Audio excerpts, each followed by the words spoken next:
Olá, meu nome é Sofia, sou estudante de Biologia da UERJ e eu vou apresentar o meu projeto de TCC sobre a caracterização de vesículas extracelulares de células HY926 em resposta ao fungo invasivo Aspergillus fumigatus,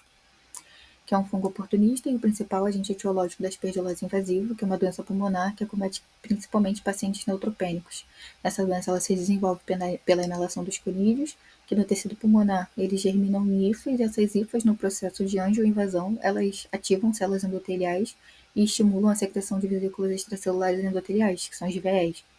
E o objetivo do nosso trabalho é justamente a caracterização dessas vesículas que são secretadas.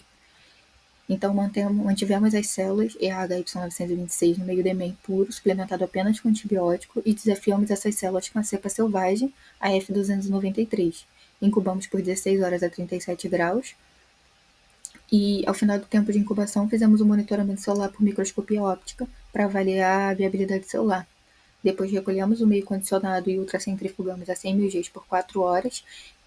para isolar as vesículas, e agora estamos na etapa de extração proteica para as análises proteômicas. Paralelamente, também fizemos interações dessas células com diferentes cepas do Aspergillus fumigatus,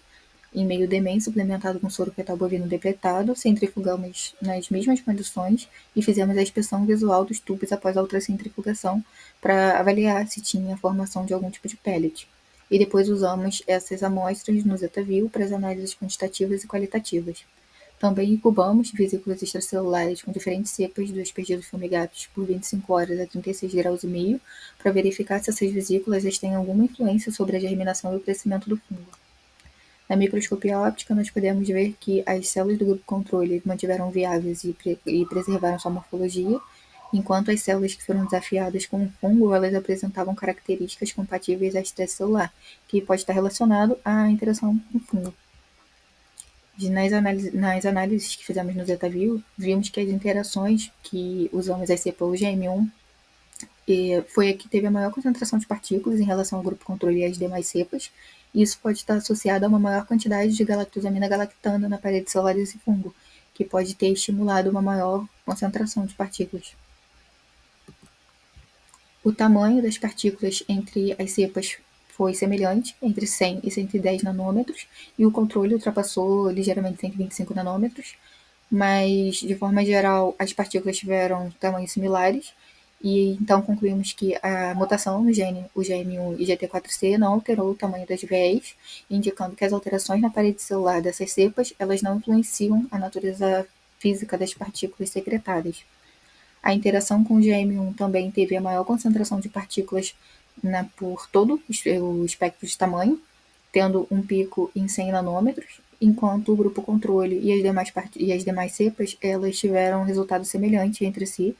tendo resultados entre 50 e 200 nanômetros. Então, os resultados eles sugerem que o tamanho dessas vesículas independe da cepa, mas que a quantidade de vesículas que são secretadas pode estar relacionada às diferenças na parede celular das cepas analisadas.